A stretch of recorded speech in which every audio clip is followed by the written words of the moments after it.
When a loudmouth customer slapped an elderly woman inside a small-town diner, everyone froze. But what no one knew was that her son was watching. And he wasn't just any man. The bell above the door jingled softly as another customer walked into Evelyn's Corner Diner, a small, friendly spot tucked off Jefferson Avenue in Toledo, Ohio. The place had been around for decades, and everyone who came in knew the rules. Respect the staff, mind your tone, and never talk bad about the pancakes. Inside, the smell of butter and maple syrup floated in the air. The coffee machines hissed in rhythm, plates clinked gently on tables, and the sound of old blues music played low in the background. It was the kind of morning where nothing special needed to happen. People came there to escape the noise of the outside world. Clara Jennings, 72 years old, sat at her usual booth near the window, the one with the view of the corner streetlight and the little park across the road. She wore a light gray cardigan and her favorite pearl earrings, the ones her late husband had given her on their 25th anniversary.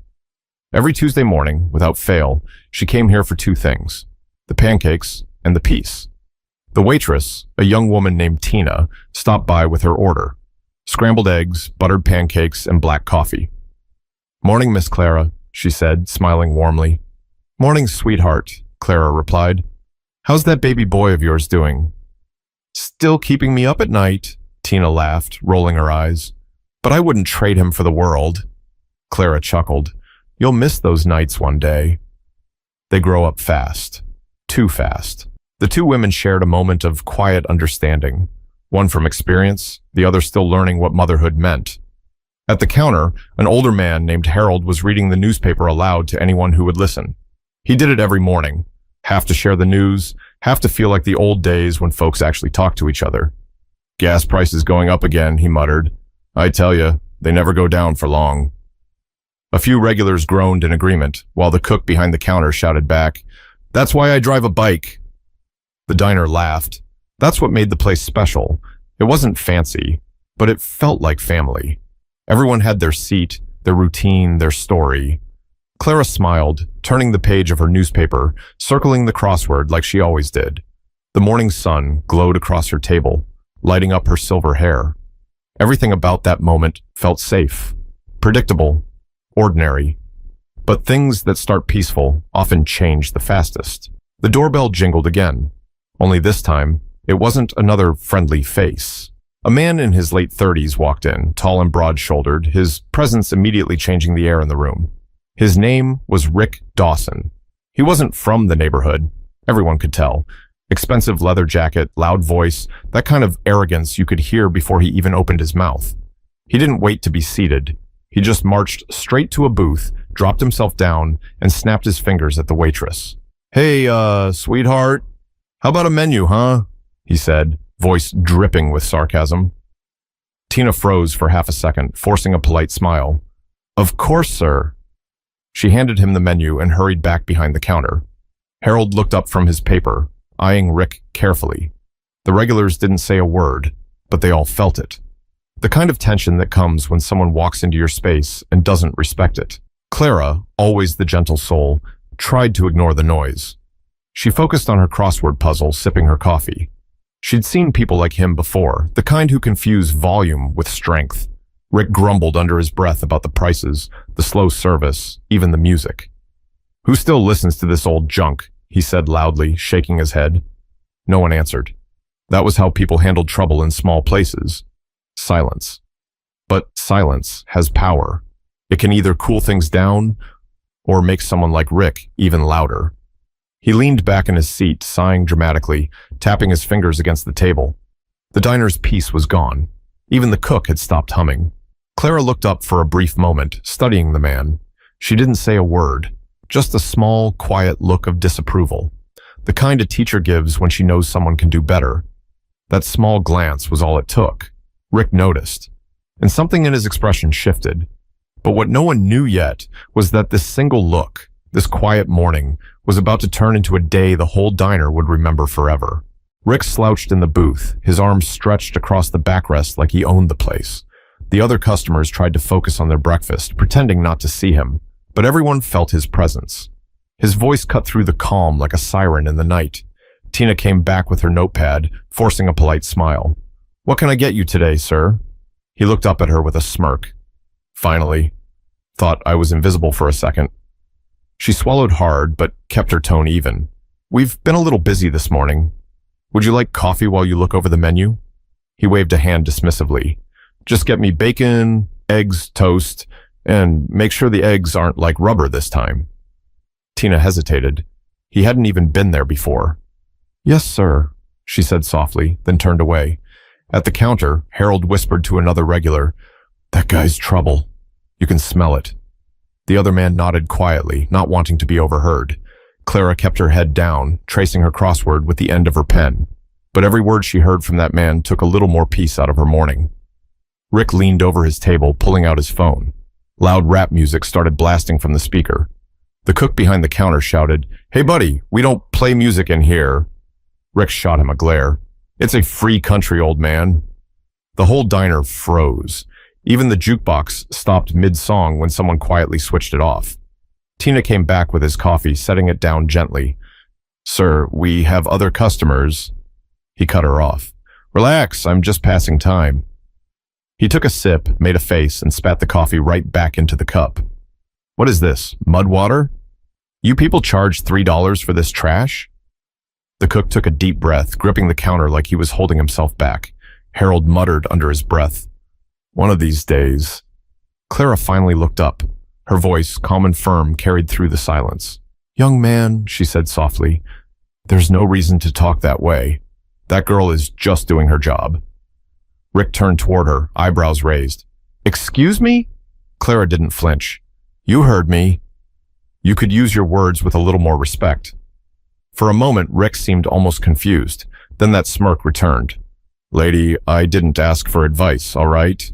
Drink your coffee and mind your own business. The air grew heavy. Tina stood frozen near the counter. Harold turned his eyes back to his paper, though everyone was listening. Clara took a slow sip of coffee, eyes never leaving him. That's exactly what I was doing, until you made it everyone's business. That response landed like a small hammer.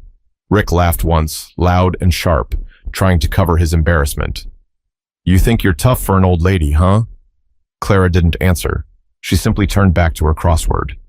That silence, that quiet confidence, bothered him more than any insult could have.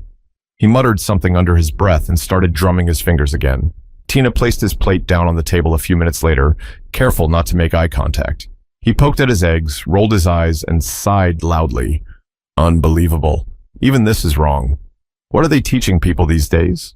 Clara had finished her breakfast by then and reached for her cup of coffee, but as she lifted it, her hand bumped the edge of his plate, and a few drops of coffee spilled near his toast. Ah, I'm so sorry, she said immediately, reaching for a napkin. Rick's eyes snapped to the spot. His voice rose. Are you kidding me? She tried to clean it up, but before anyone could stop him, Rick slammed his hand down on the table. You old bat! Watch what you're doing! The diner went still. Tina gasped. Harold started to stand up, but before he could say anything, Rick slapped her. The sound echoed through the entire diner. Clara's hand froze halfway to her cheek. She didn't cry. She didn't shout. She just sat there, eyes wide, the disbelief hitting her harder than the slap itself. Tina whispered, Oh my God! Rick's breath was heavy, his face twisted in anger. But as the silence stretched, it was clear even he didn't know what to do next. He'd gone too far. Clara slowly turned her face toward him, one hand against her cheek. Her voice trembled, but her words were steady. You should be ashamed of yourself. No one moved.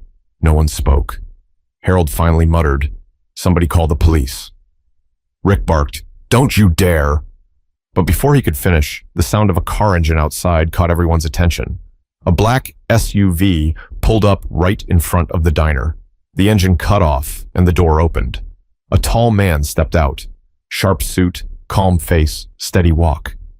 He wasn't rushing, but his presence drew every eye in the diner. Tina whispered under her breath, Who is that? Clara's lips parted slightly. She knew that walk. It was her son. But what none of them knew yet was that this quiet man carried a name whispered in corners, a name people respected and feared. The black SUV sat outside the diner, engines still ticking from the drive. Its glossy paint reflected the morning light and the stares of everyone inside. For a second, no one said a word. Rick shifted uneasily in his seat, his hands still resting on the table, unsure what to do. Clara's eyes didn't leave the door. Something about the presence of that car brought back a calm that hadn't been there a moment ago. The door opened and a man stepped out. Tall, broad-shouldered, early 40s, wearing a dark gray suit and no tie. His name was Maurice Jennings. Most folks in Toledo knew him only vaguely, a quiet businessman who kept to himself. But those who really knew better. Maurice wasn't a man of noise. He was a man of presence. He walked into the diner, his shoes clicking softly on the floor. The bell above the door gave a short, sharp ring, and every conversation that might have started died before it began. He scanned the room once. He didn't need to ask who. The sight of his mother's reddened cheek told him everything. He walked straight to her booth, his expression calm but unreadable. "Mom," he said quietly. Clara looked up, trying to smile. "Morris, I didn't want you to see me like this." He crouched beside her, his hand gently brushing the side of her face, turning it slightly toward the light. "Who did it?" Her voice trembled. "It's nothing. Please, just sit with me. Forget it happened." He didn't look away. "Mom, who did this?" The question wasn't loud, but it cut through the diner like a knife. Rick shifted again, clearing his throat. "Hey, hold on a second." Maurice stood up slowly, turning toward him. "You?" Rick blinked, trying to find his footing. "Look, man, it was an accident. She spilled coffee on me, all right? I didn't mean..." Maurice's gaze stayed locked on him. "You didn't mean to raise your hand?" Rick tried to laugh, but the sound came out thin. "You're overreacting." Tina, from behind the counter, whispered to another waitress. "He's her son." "I've seen him before. Owns some warehouse business over on Monroe Street." The cook, still standing with his arms crossed, muttered, "That ain't no warehouse business." Maurice stepped closer to Rick's booth, but his tone never changed. Calm, controlled. "What's your name?" "Why?" Rick snapped.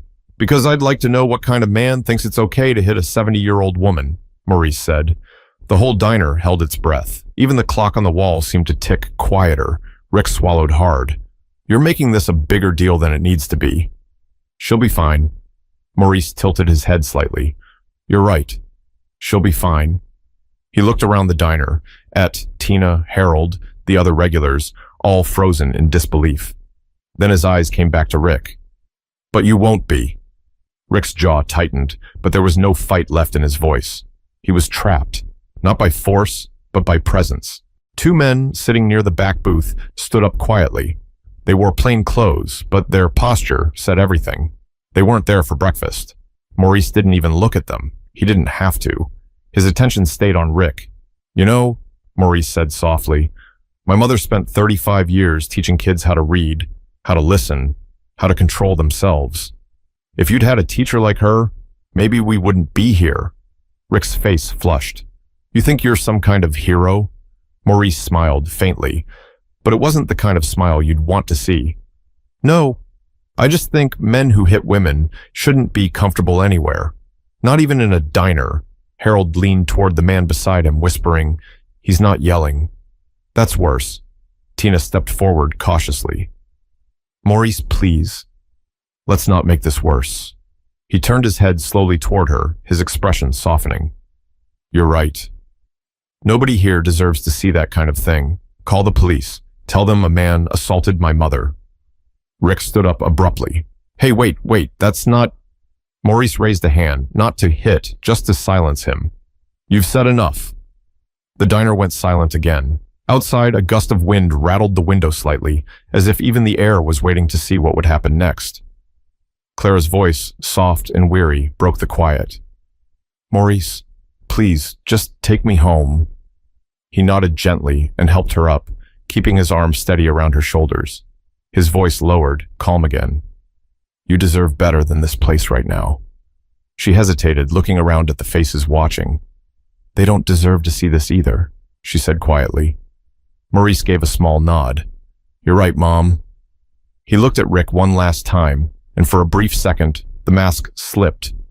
Not into anger, but something colder. "Don't move." He turned toward Tina, Police are on their way, right? She nodded shakily. Yes, sir. He gave her a short nod and led his mother toward the door. The bell rang again as they stepped out, the diner filled with the low rumble of conversation starting back up, uncertain and hushed. Rick slumped into his seat, sweat beading on his forehead. Everyone was still looking at him, not in fear, but in disappointment. He muttered, "You all saw it." She bumped into me. I didn't. But no one wanted to hear him anymore. And outside, as the SUV door closed, Maurice made a quiet call, one that would make sure respect found its way back to the diner before the day was done. When Maurice walked back into Evelyn's corner diner 10 minutes later, the room was already on edge. The police hadn't arrived yet, and Rick was pacing by the window, muttering to himself. Every time the door creaked, he flinched. Maurice pushed the door open calmly. The bell jingled. That same sound, now sharp as a blade. Every eye in the diner turned toward him. He didn't rush, didn't raise his voice. He simply walked back to the same spot, the same booth where his mother had sat just minutes before. He placed both hands on the table, looked at Rick and said, "Sit down." Rick froze. "Man, I told you, it was an accident." Maurice didn't move an inch. "Sit down." Rick hesitated for a second, then sat. His voice cracked slightly. "I said I was sorry." Maurice leaned forward, elbows resting on the table. "No, you didn't." "You said it was an accident." That's not the same thing. Rick opened his mouth, but no sound came out. Maurice continued calm as ever. "You know what's funny? My mother raised me on rules. Not fancy rules, just simple ones. Don't steal, tell the truth, and never, ever disrespect people who've lived long enough to teach you something." Rick stared at him, trying to look defiant, but his eyes kept dropping to the table. Maurice tilted his head slightly. "Tell me, Rick, where were your rules when you hit her?"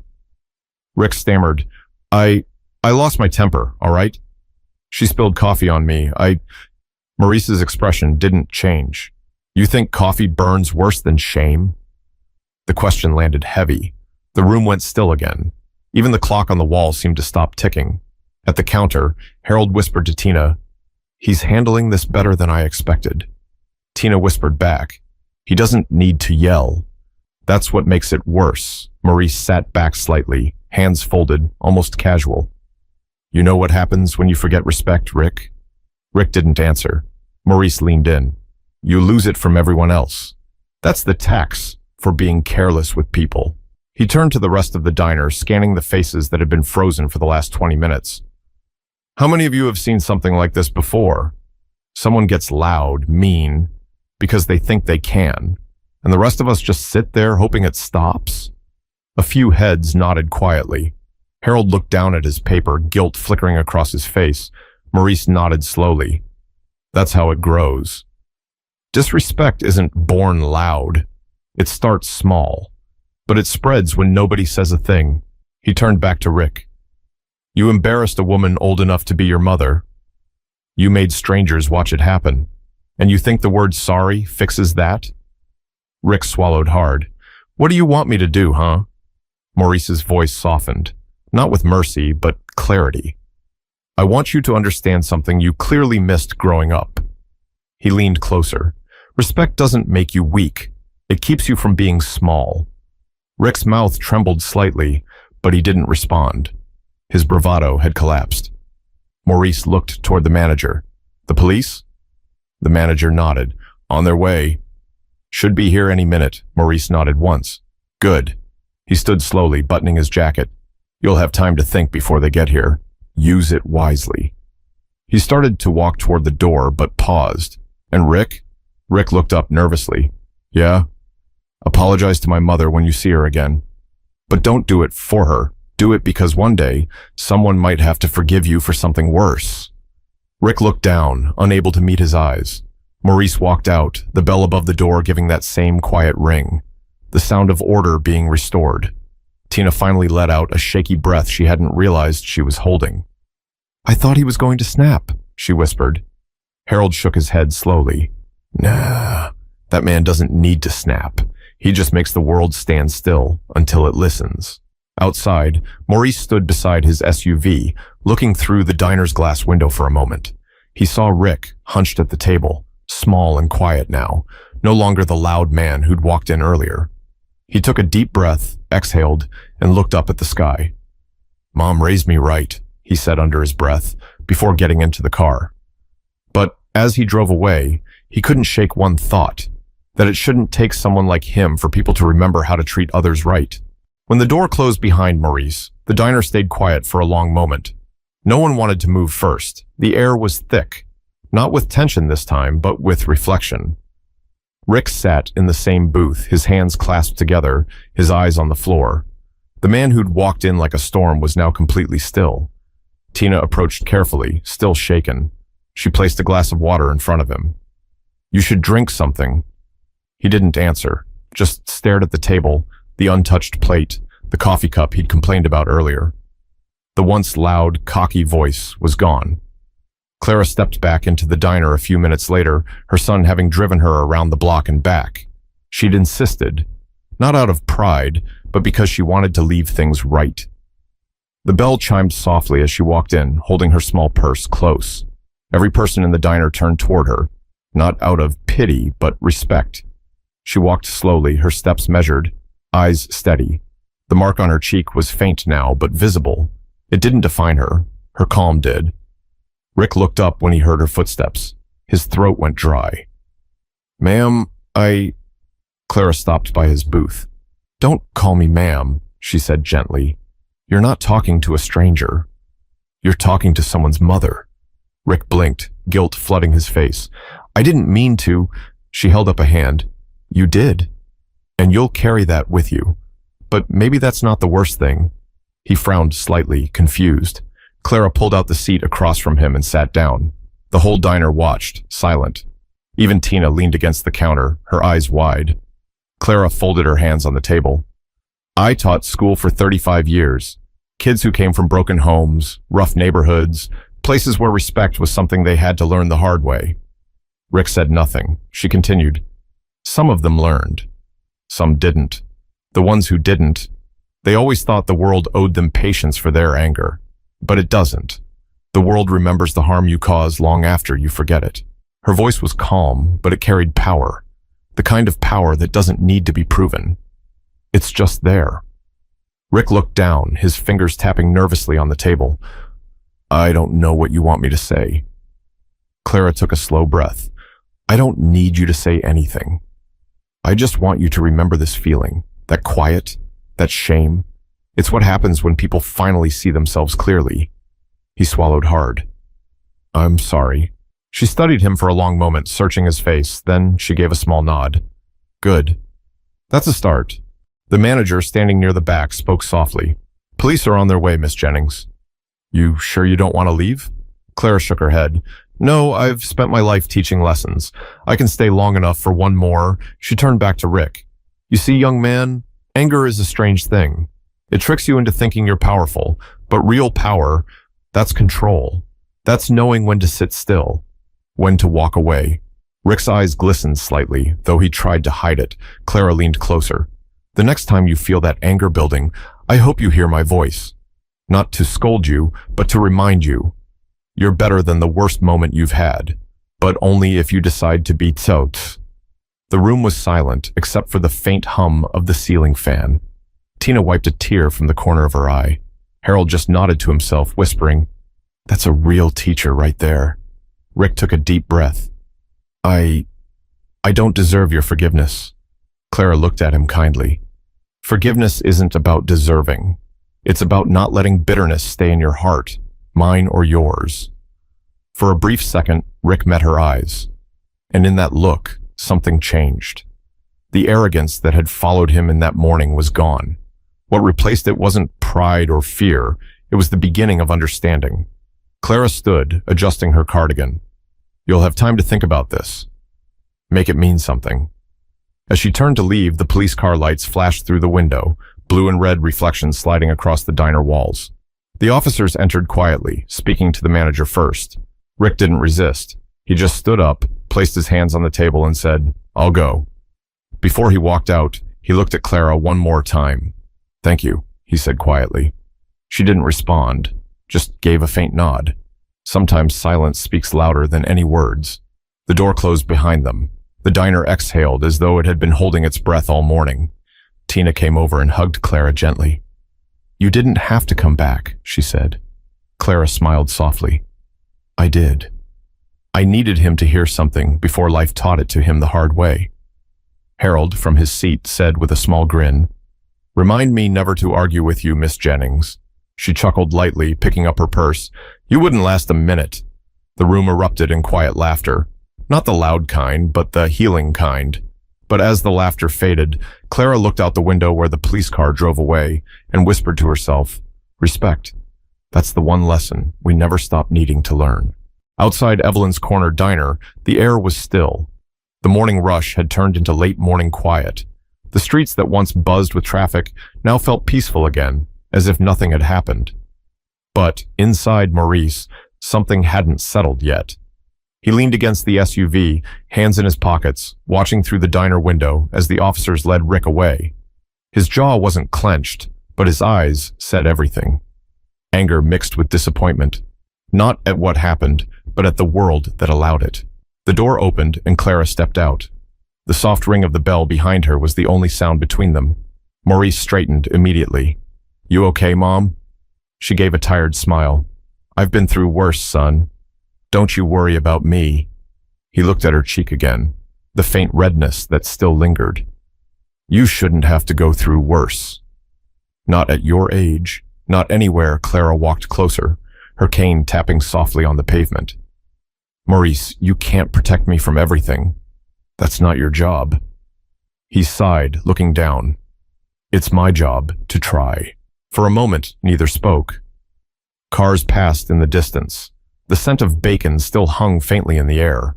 Clara looked up at her son, her proud, quiet son who had seen more than most people could handle. You know, she said, when you were a boy, you used to come home with scraped knees from those kids down the block. You never told me who did it. You'd just say, It's fine, Mom. They learned. Maurice smiled faintly. Guess I haven't changed much. She chuckled softly. You haven't. But life isn't always about teaching lessons. Sometimes it's about showing restraint, letting others learn their own way. He turned to face her fully. You really think he learned anything? She nodded slowly. Yes. Not because of what you did, but because of what you didn't. Maurice tilted his head slightly. What I didn't? You could have done worse, she said simply. You've got power, son. The kind that doesn't need fists or guns. The kind that lives in your silence. And that man felt it. But what he'll remember most is that you chose to walk away. Her words sank in deep. Maurice had spent years building his name on control, on quiet power. But hearing it from her, it felt different. It wasn't about reputation anymore. It was about legacy. He exhaled slowly. You know, Mom, people respect you because you're kind. They respect me because they're scared. Clara reached out and placed a hand on his arm. Then maybe it's time they see that kindness and strength aren't opposites. You can be both. He looked at her hand, then at her face. That same look she used to give him when he was a boy caught doing something wrong. You sound like Dad, he said, half smiling. Your father believed in balance, she said softly. He used to say, the loudest man in the room usually has the least to say. You've learned that lesson well. But don't forget, silence has its place too. It can heal, or it can harden. Maurice looked toward the diner again. You think people in there will ever look at me the same way? They'll look at you the way they always should have, she said, like a man who knows right from wrong, and chose right. He took a deep breath and nodded. Maybe that's enough. She smiled gently. It always has been. They stood there for a moment, the quiet between them finally comfortable again. Then Clara touched his sleeve lightly. Take me home. I think I've taught enough lessons for one morning. Maurice opened the passenger door for her, steadying her as she climbed in. Before getting behind the wheel, he looked back at the diner. Inside, Tina and Harold were cleaning up the tables, moving slowly, still processing what they'd witnessed. He thought about how small moments, a slap, a word, a reaction, could ripple through an entire room. As he started the car, Clara spoke softly. You did good today. Maurice glanced at her. Didn't feel like it. Good doesn't always feel good, she said. Sometimes it just feels necessary. He gave a quiet nod, eyes fixed on the road ahead. They drove in silence for a few minutes, the city rolling by. The morning light shimmered through the windshield, washing away the harshness of earlier hours. After a while, Clara spoke again. "Morris?" "Yeah, Mom?" "Promise me something." "Anything." She looked out the window. "Promise me you'll never let anger decide for you. Not even when you're right." He hesitated, then nodded slowly. "I promise." And for the first time that morning, a small peace returned to both of them. But peace doesn't last forever. It waits. And sometimes, it waits just long enough to remind you of what really matters when the world tests your patience again. Inside Evelyn's Corner Diner, time seemed to move differently after Clara and Maurice left. The air felt heavier, not uncomfortable, just thoughtful. The kind of quiet that settles after something important happens. Tina wiped down the counter, her hands moving slow. She kept glancing at the door, as if expecting Clara to walk back in again. Harold folded his newspaper neatly, something he never did, and said, "You know, I've been coming here for 20 years. I've seen people argue about everything, politics, baseball, who makes the best pie. But I've never seen a man like that come in here and not cause trouble." The younger man sitting next to him, Jamal, one of the local mechanics, nodded. He didn't even raise his voice. "That's what got me. Just stood there, calm as anything, and you could feel the whole place freeze." Tina sighed softly. "I thought he was going to hit that man." "Honestly, I was scared." Harold chuckled dryly. "No, he didn't need to. Some people have a way of reminding you how small you really are, without ever laying a hand." The cook, wiping his hands on a towel, joined in. "Yeah, but that old lady, though, Miss Jennings, she's tougher than anyone I've seen. She came back in here just to talk to that guy." Tina smiled faintly. "She taught half this neighborhood. I heard she even tutored kids who couldn't afford school help. Always said, every child can change if someone believes they can." The manager, who had been silent all morning, finally spoke. "She didn't just talk to him. She forgave him. That's something I couldn't have done." The group fell quiet again. Jamal leaned on his elbows. "You think he meant it? The apology?" Harold nodded slowly. "I think he did." You could see it on his face. That look a man gets when he realizes the world doesn't spin around him. Tina exhaled, staring down at her rag. "You know what got me? The way she said, 'You're talking to someone's mother.' That hit different. Made me think about mine." She glanced out the window. "Made me think about how I talk to people too." The cook shook his head. "Ain't it something? How one moment can change how you see everything." Harold smiled. "Yeah, that's life though. Most of the lessons worth learning don't come from books. They come from mistakes." The bell over the door rang softly. Everyone looked up. It wasn't Clara or Maurice this time, just a delivery man bringing in a box of supplies. He looked around at the quiet faces and asked, "Rough morning?" Tina gave a tired smile. "You could say that." The man shrugged. "Happens to the best of us." He left the box and headed out again, the bell ringing behind him.